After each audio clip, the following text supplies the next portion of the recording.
Praise the lord. ప్రభువైన యేసు నామములో అందరికీ వందనములు. యేసయ్య మాటను ఈ కార్యక్రమాన్ని వీక్షించడానికి ప్రేమతో నేను మిమ్మల్ని ఆహ్వానిస్తున్నాను. ఈ దినము మార్కు సువార్త 11వ అధ్యాయము 25వ అధ్యాయం వచనము నుండి 33 వచనాల వరకు ధ్యానించుకుందాం. మీకు ఒకని మీద విరోధమేమైనను కలిగి ఉన్న యెడల మీరు నిలువబడి ప్రార్థన చేయనప్పుడెల్లను వాని క్షమించుడి. అప్పుడు పరలోకమందున్న మీ తండ్రియు మీ పాపములు క్షమించును. వారు యెరూషలేమునకు తిరిగి వచ్చిరి. ఆయన దేవాలయములో తిరుగుచుండగా ప్రధాన యాజకులను, శాస్త్రులను, పెద్దలను ఆయన యొద్దకు వచ్చి, నీవు ఏ అధికారము వలన ఈ కార్యములు చేయుచున్నావు? వీటిని చేయుటకు ఈ అధికారము నీకెవడిచ్చినని అడిగిరి. అందుకు యేసు, నేనును మిమ్మును ఒక మాట అడిగెదను, నాకుత్తరమియుడి. అప్పుడు నేను ఏ అధికారము వలన వీటిని చేయుచున్నానో అది మీతో చెప్పుదును. యోహాను ఇచ్చిన బాప్తిస్మము పరలోకము నుండి కలిగినదా, మనుషుల నుండి కలిగినదా? నాకు ఉత్తరమీయుడని చెప్పెను. అందుకు వారు, మనము పరలోకము నుండి కలిగినదని చెప్పిన యెడల ఆయన, అలాగైతే మీరు ఎందుకు అతనిని నమ్మలేదని అడుగును. మనుషుల వలన కలిగినదని చెప్పుదుమా అని తమలు తాము ఆలోచించుకొనిరి. గాని అందరూ యోహాను నిజముగా ప్రవక్త అని ఎంచిరి. గనుక ప్రజలకు భయపడి ఆ సంగతి మాకు తెలియదని యేసునకు ఉత్తరమిచ్చిరి. అందుకు యేసు, ఏ అధికారము వలన ఈ కార్యములు చేయుచున్నానో అది నేను మీతో చెప్పనెను. ప్రియ దేవుని యొక్క బిడ్డలారా, ఈ ప్రశస్తమైన సమయంలో యేసయ్య మాట వింటున్నాం. ప్రతి ఒక్క దైవభక్తు కలిగినటువంటి ప్రజలకు ప్రభు ఇచ్చినటువంటి అద్భుతమైన మాట ఏమిటంటే, చాలామంది మనకు విరుద్ధంగా, వ్యతిరేకంగా అనేకమైనటువంటి మాటలు మాట్లాడుతూ గాయపరుస్తూ ఉంటారు. ఇటువంటి పరిస్థితులలో వారిని మన మనసులో పెట్టుకొని మనం చాలా గిల్టీ ఫీల్ అవుతాం, ఒకలాంటి వేదన పడుతూ ఉంటాం. అయితే చక్కటి సూత్రాన్ని యేసయ్య నేర్పించాడు.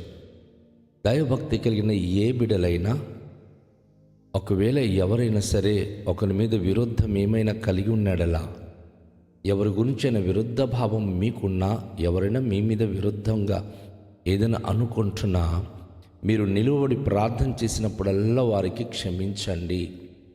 దేవుని పేరట ఒక వ్యక్తిని మీరు ఎప్పుడైతే మన్నించడం ప్రారంభిస్తారో మీ మనస్సు నిష్కళంకంగా మారిపోతుంది.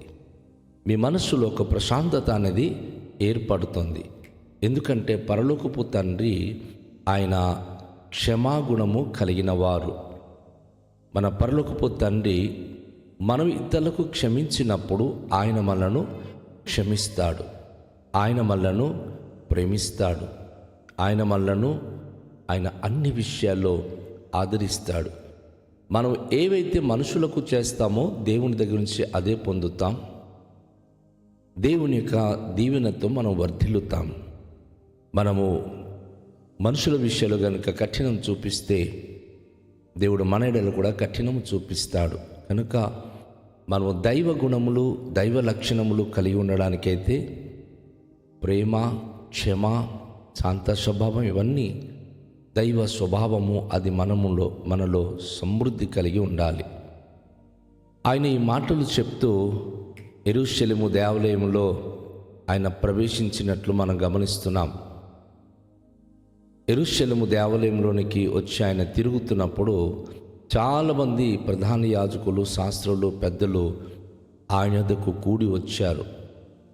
ఎందుకంటే ఆయనను ఇరికించాలి, ప్రశ్నించి తనను ఒక విధంగా అవమానపరచాలి.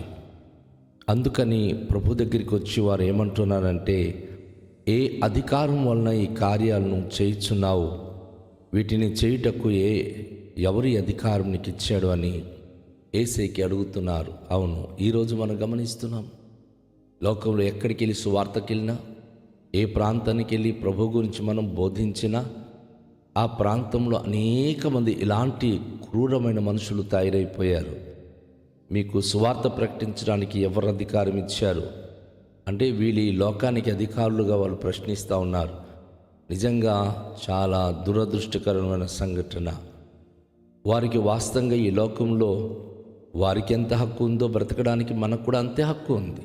కానీ ఏ అధికారంతో మీరు బోధిస్తున్నారు? యేసయ్య గురించి బోధిస్తే ప్రజలకు మనసు ఒప్పదు, వారు దాన్ని అపోజిషన్ చేస్తున్నారు.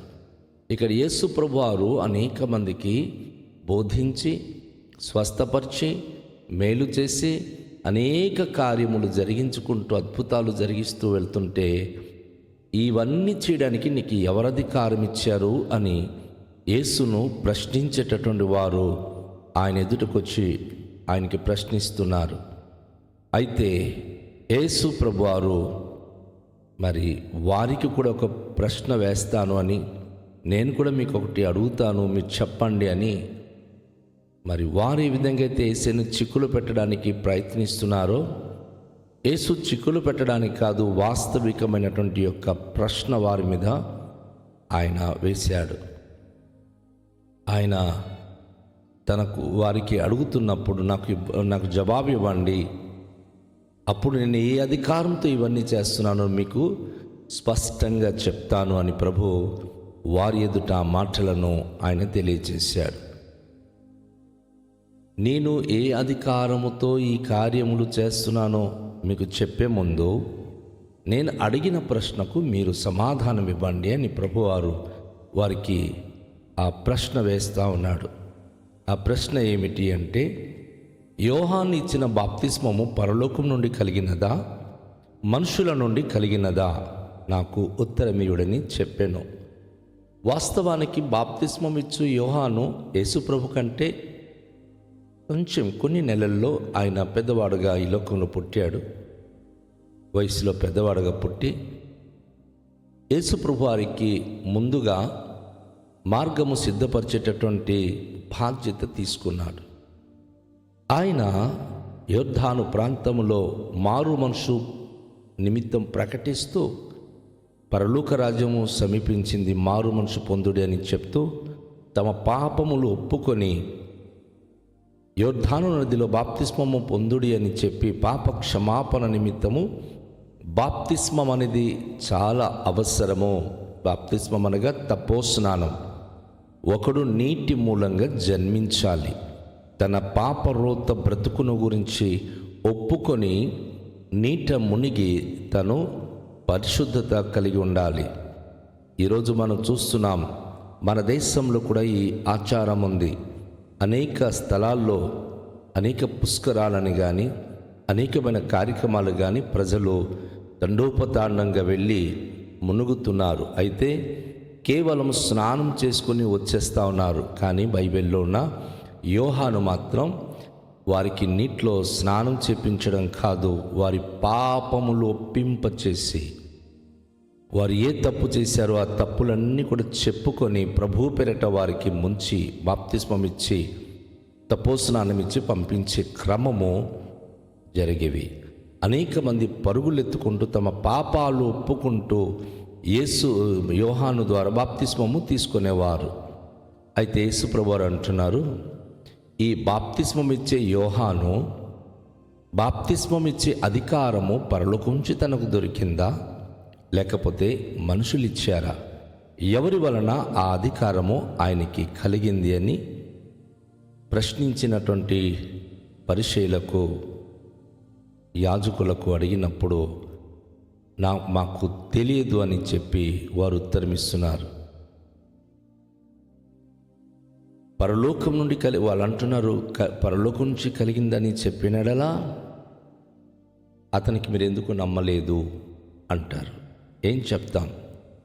వారు సతమతం అవుతున్నారు. ఒకవేళ మనుషుల వలన కలిగిందని చెప్పామా?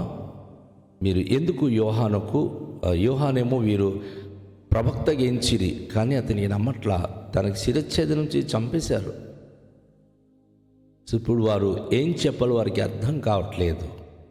దేవునికి ప్రియ బిడ్డలారా, చాలాసార్లు ఎవరైనా మనం ప్రశ్నించినప్పుడు త్వరగా జవాబు ఇవ్వడానికి ప్రయత్నాలు చేయకూడదు. ఎందుకంటే బైబిల్లో ఉన్నటువంటి ఒక అద్భుతమైన హెల్ప్ లైన్, అది పరిశుద్ధాత్మ దేవుడు. మీరు ఎక్కడికి వెళ్ళినా, ఎక్కడ మాట్లాడాలనుకున్నా త్వరపడి మీరు జవాబు ఇవ్వకండి. ఆ గడియలో పరిశుద్ధాత్మ మీలో ఉండి మీ ద్వారా ఏం మాట్లాడునో ఆయన అది చెప్పినప్పుడు, మీరు పరిశుద్ధాత్మ ద్వారా మాట్లాడినప్పుడు అద్భుత కార్యములు జరుగును. యేసు ప్రభువారు ఇక్కడ వారికి అడిగిన ప్రశ్నకు వారైతే అనేక విధాలుగా సతమతం అవుతున్నారు. ఎందుకంటే యేసుకు ఏ అధికారం బట్టి కార్యాలు జరుగుతున్నాయనేది వారికి తెలియదు, అది అడుగుతున్నారు. యోహాను ఇచ్చిన బాప్తిస్మం అది పరలోకం నుంచి కలిగిందా, మనుషుల దగ్గర నుంచి కలిగిందా అంటే సతమతం అవుతున్నారు. మనుషుల వలన కలిగిందంటే ఆయన ప్రవక్త. ఒక ప్రవక్తకి సామాన్యమైన మనుషులు అధికారము ఇవ్వరు, అది దేవుని వలన అధికారం కలిగినప్పుడే.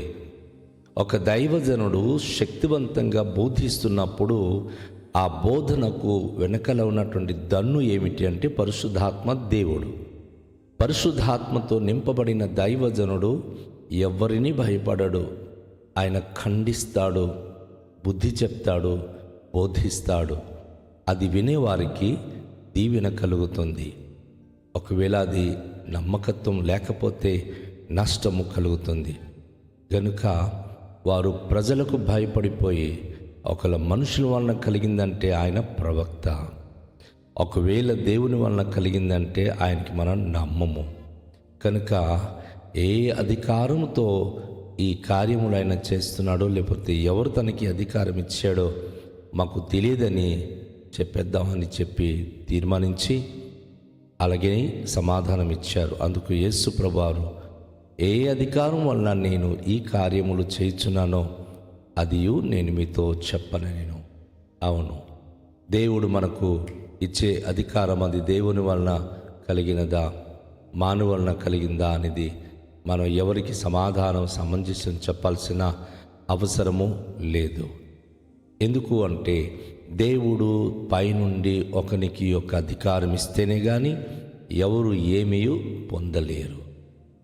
దేవుడు అధికారం ఇస్తేనే ఎవరైనా ఏదైనా చేయగలరు.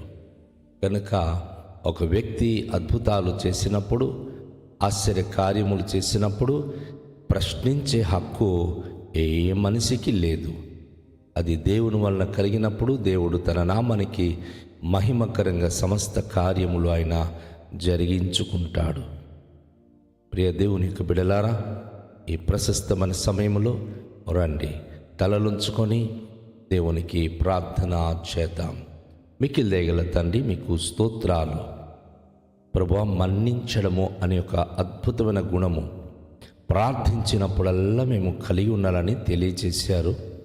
మమ్మను ప్రశ్నించే వారికి సునాయతంగా పరిశుద్ధాత్మ ద్వారా జవాబు ఇచ్చుటకు నేర్పించారు. మీకు వందనాలు. మేము మీకు విధేయులై మీ మాటలకు లోబడి వాక్యానుసారంగా జీవించినప్పుడు ఎప్పుడు ఈ లోకంలో ఓటమి ఉండదు. ఈ లోకంలో ప్రభువా, మీ కృప ద్వారా మాకు విజయమే. కనుక ఈ ఉదయము విన్న వాక్యము ప్రతి హృదయాంతరంగానికి, ప్రతి బిడలకు, ప్రతి కుటుంబానికి దీవెనకరంగా ఉంచుమని యేసు నామములో ప్రార్థిస్తున్నాము తండ్రి, ఆమేన్. అందరికీ షాలోం. ప్రభు మనలను దీవించునుగాక.